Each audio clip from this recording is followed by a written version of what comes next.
Okay, now, so that this is the one film in the franchise that either a lot of people don't know about or they knew about it at a time and forgot about it. In which case, I can't totally blame them because this one was definitely not the best film in the franchise. This was the least popular one and the least liked one. Although some people might possibly argue that this latest one in theaters now, um, this most recent one, some people would probably argue that's the worst because of how that turned out in terms of who the killer was and all that stuff. But let me get into it. The third installment in this franchise,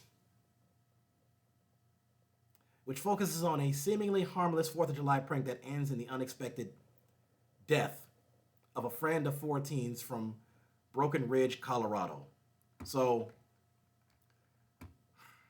they took a more supernatural approach to this one because it was the ghost of Ben Willis that came back to kind of haunt them and to torture them and attempt to kill them, all that stuff. And they killed him by putting him in this. It's a device that's similar to like a.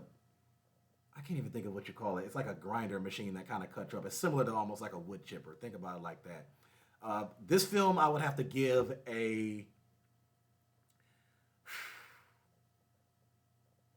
I have to give it about a 6.5 because I think there were parts of the movie that were enjoyable, but it just didn't have that same feel as the first two films did. The first one gets a perfect 10. The second one is a 9.5. This one is all the way down to a 6.5, and then the recent one is up to a 9. So let me. Here's how Common Media breaks down the synopsis a little bit more. Of course, Common Media gave this film a. Where's it at? Oh, they gave it a 20%, just like they did the second film. They said it's another violent and unnecessary sequel. Now, there were 5 people that gave their reviews. There were 3 parents and 2 kids. The parents gave it a 40%. The kids also gave it a 40%. So, what's the story? The only connection to the earlier movies is a news clipping and a persistent teen legend about a boogeyman like figure in a fisherman's rain slicker who kills young people harboring terrible secrets. A bunch of Colorado high school seniors used the legend to play act a public attack by the rain slicker man in a crowded carnival on July 4th. Their pointless prank leads to one of their circle getting killed, and the remaining foursome vow to keep their participation a secret. 1 year later, one of them, Amber, receives the familiar anonymous note in text message form. I know what you did last summer.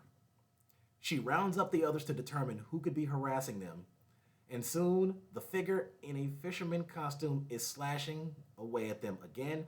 Never mind that the primary location is a closed for the season ski resort miles from the water, but still inky black with shadows most of the time. Okay, now I will say this. I don't think that the. Let me go back to it. It said, never mind that the primary location is a closed for the season ski resort. Miles from the water. Um, Maybe I'm missing something there, but see, I don't know how that necessarily pertains to the plot in this movie. I don't think it's as bad as they're making it out to be. Okay, I know a lot of people gave this movie like a 3 and below. I wouldn't say it's that bad, but at the same time, it's nowhere near as good as the first 2 movies. That's why I said my average rating for this movie, I would have to give it a 6.5. Not the best, not the worst. Now, is it any good? The best laugh, and practically the only laugh, in this crummy sequel is the name of the production company, Original Films. Well, first of all, when you say practically the only laugh, and the best laugh, you're making it sound as though it was supposed to be a comedy film, which, don't get me wrong, a lot of slasher films do have some comedic elements to it. I mean, you can say that about Friday the 13th, you can say that about Nightmare on Elm Street. I don't know if I can. I haven't caught many comedic parts in Halloween, but you can say that about Scream, definitely Chucky. I mean, that's Doll right there, and you could say Megan. Some stuff like that. But I mean, it is made to be overall the purpose of these movies here is it's slasher. It's thriller, it's suspense, and you can argue that sprinkle some comedy on it, but again, I just think that it's whatever. Kind of a cheap shot right there, a little smart ass comment, but whatever. The straight to video cash in is pretty much a remake of the initial 1997 film with a dumb supernatural twist that succeeds at nothing but making you appreciate how good the first one was, and it wasn't even good to begin with. While the first two movies had a whodunit murder mystery aspects with a feeble moral, any attempt to deduce the Marauder's identity here is ruined by the surprise at the climax that plunges the plot into strictly paranormal ghost story territory where anything goes. And of course, the feeble moral being always be honest about it if you've accidentally caused a death or something like that. They literally put that in the parentheses. They said, or something like that.